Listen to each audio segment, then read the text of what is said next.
Today's Ancient DOS Games episode is going to be a little different from the norm. Seeing as how it's Edutainment month, and I don't really have a lot of edutainment left to show, I decided to take a scan through my 2000 shareware game CD to see what kind of edutainment titles it had, and found some rather interesting things. I'm going to be ordering this episode from the least interesting to the most interesting games, but to summarize, all of these games run in a CGA 320x200 4-color graphics mode, all of them are limited to PC speakers, sound, and music, all of them are really old, and most of them are going to be next to impossible to find legitimate copies of. I can't even be sure the copies on the shareware CD I have are legit, considering what you guys might recall from my 50th episode and the shenanigans that happened there. Still, these games are all interesting to some extent, so let's get started. The first game we're going to take a look at is actually a collection of incredibly simple games under the banner of Amy's First Primer. What makes this piece of edutainment interesting is that, first of all, it's intended for an extremely young age range, with the authors giving a range of 4 to 8 years old. And yeah, authors plural, as it was developed by a trio of people: Rob Robinson, Garth Robinson, and John Robinson. And the reason they made this program was to give Rob's 5-year-old daughter Amy something to do to prepare for her entry into kindergarten. It is essentially a family project that they ultimately decided to share with everyone given the lack of decent edutainment software at the time. That time being 1985. That means Amy's probably about 33, 34 years old by now. Also, some of you who are around that age may recognize this program, but not the name. The thing is, people who registered this program would be allowed to have it personalized for their children, meaning the name Amy could have been replaced with anyone's name. So if you recognize the program but not the name, that's why.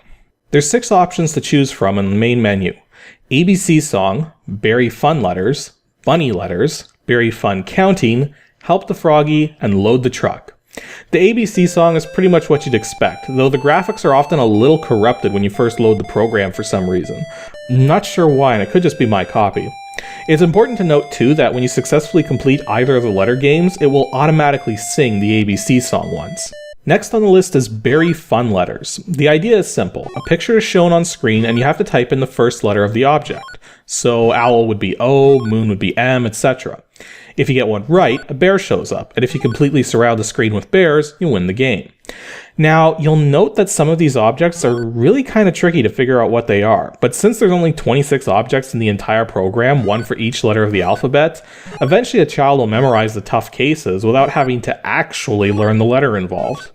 That's not necessarily a good thing, but hey, we still have 4 more games to go through. Also, if you stay too long on a single object, it will actually flat out tell you what the correct letter is and wait for you to press it. Next on the list is Bunny Letters. And here you're given 4 objects at a time, and 4 letters at a time, and you have to direct bunnies from each object to their corresponding letters. Get all 4 and a bunny shows up at the top. Get 5 bunnies up top, and you win. This one's not so bad, except that it's kind of easy to cheat, since there's no penalties for getting anything wrong, so all you have to do is move the bunny all the way to the right side and just move up and down until you get it right. I know I would have figured that out as a kid, but to be honest, the game goes faster if you just know where you're supposed to go.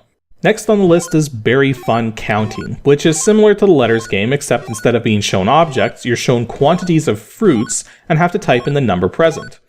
Very simple game, not really much I can say about it. The last 2 games are a bit different than the others. Help the Froggy is actually a maze game, where the goal is to get the frog through the maze. This one's very basic, and the mazes are never that difficult, but it certainly does the job. The last game, Load the Truck, is kind of an odd one. It's just a basic shape and color matching game, but you can't make any mistakes because the game won't let you, and you have to be pretty accurate with where you move your loader in order for things to be picked up and dropped. So that can take a little to figure out. Plus, once you do have the truck loaded with the combination of shapes indicated, the game still isn't over, since the truck can't actually go anywhere until you get out of the way. Which, I guess makes sense, but it's the kind of thing you'd expect the game to do on its own accord.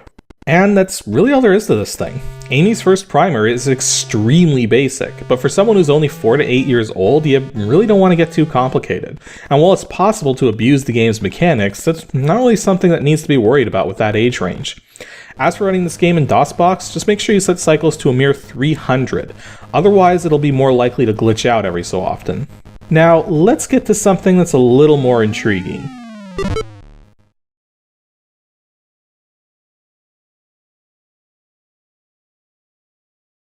The next game is called Cincum, and is, at its core, a simple hangman game that was released in 1990.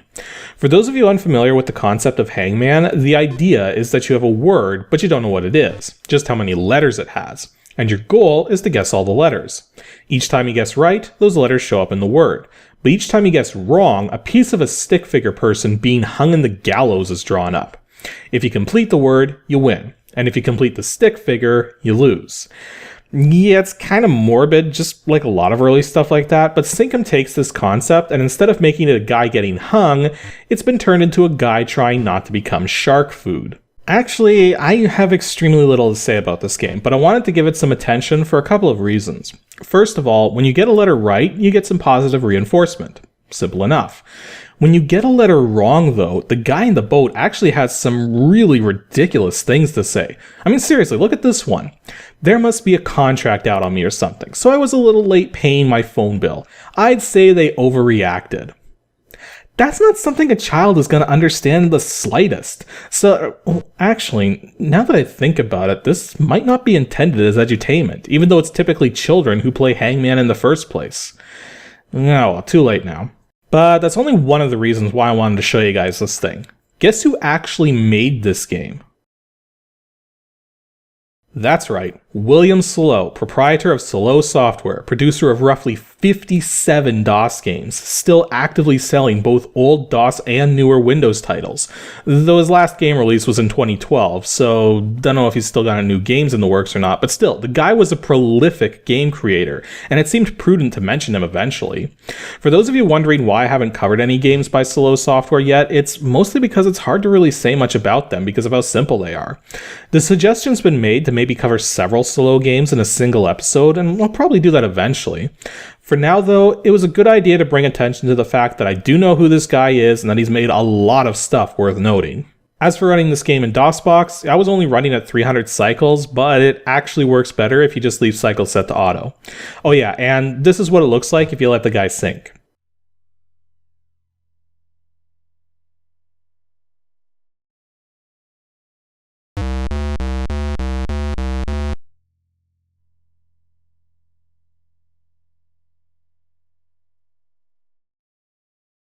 Yeah, not nearly as violent as one would have expected.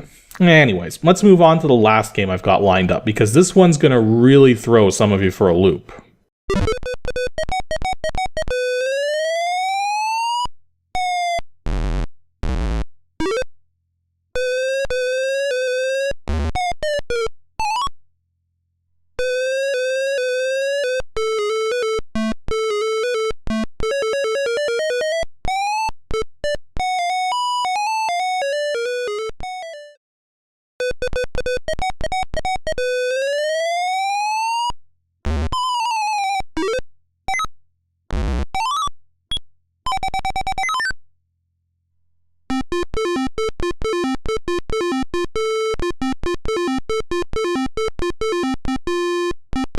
This here is Creative Contraptions, and at first glance, I know exactly what game all of you are thinking of. The Incredible Machine. Well, this game is actually pretty similar to The Incredible Machine, the basic idea being that you have to put these creative contraptions together out of various pieces in order to achieve some kind of end goal. However, The Incredible Machine originally came out in 1992. Creative Contraptions was released in 1985. That's right, this game is 7 years older than The Incredible Machine. Though I'm hesitant to call The Incredible Machine a clone of this game, considering the concept of making overly complicated machines to perform simple tasks has been around for ages. Plus, The Incredible Machine is a much more dynamic game than this one is. It's also interesting to note that while this game was published by a long-defunct company known as Bantam Software, the developer was known as Looking Glass Software. I have no idea if that company had any relation to Looking Glass Studios, the company responsible for System Shock, but it's definitely a point of interest all the same. When you first start up Creative Contraptions, you have 4 options to choose from: Review Mechanisms, Fill in Mechanisms, Fill in Zany Objects, or play Contraption Mix-Up. Reviewing the mechanisms basically lets you see what all the most basic mechanisms do, and you can watch examples of them in action. Nothing too fancy there. The actual gameplay basically comes down to filling in the blanks to make a certain contraption function. Now, the interesting thing is that each time you load up a particular contraption, some of the objects will be somewhat different, meaning you might need to use different mechanisms or zany objects each time. Also, each time you start a game mode, you have to choose between 2 different skill levels, Apprentice and Master Builder. The difference being that apprentices are given fewer selections for each piece they need to figure out, whereas Master Builders need to decide between every piece that fits in each spot. Then, once you've filled in the pieces, you simply press the spacebar and see if it all works.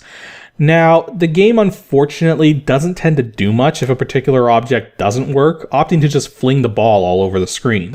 However, a few of the pieces do have some extra animation in place to indicate how the piece doesn't work, like the lazy cat, which wakes up and does absolutely nothing. One thing you also need to be careful of is that some of the zany objects you can select between come in 2 different forms, one which will work and one which won't for some reason or another, like not having a second ball to launch or not having a string attached which should be attached, and so the game's a little sneaky in that regard.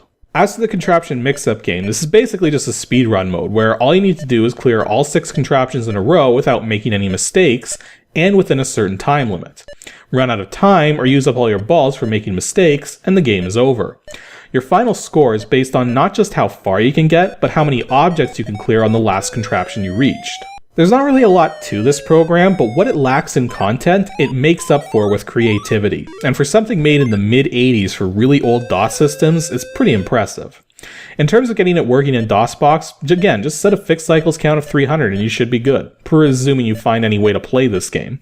In fact, pretty much every game I've talked about in this episode is extremely difficult to find information on, let alone find the games themselves. Still, with any luck, this episode will serve as a good introduction to Edutainment Month, and with that, it's time to draw this episode of Ancient DOS Games to a close. Tune in next Saturday for episode 135, where we're going to take a look at an edutainment game that's incredibly preoccupied with death. If you think you know which game that could be, then send your guess in to adg@pixelships.com, and stay tuned to see how something so full of death could possibly be considered a fun learning experience.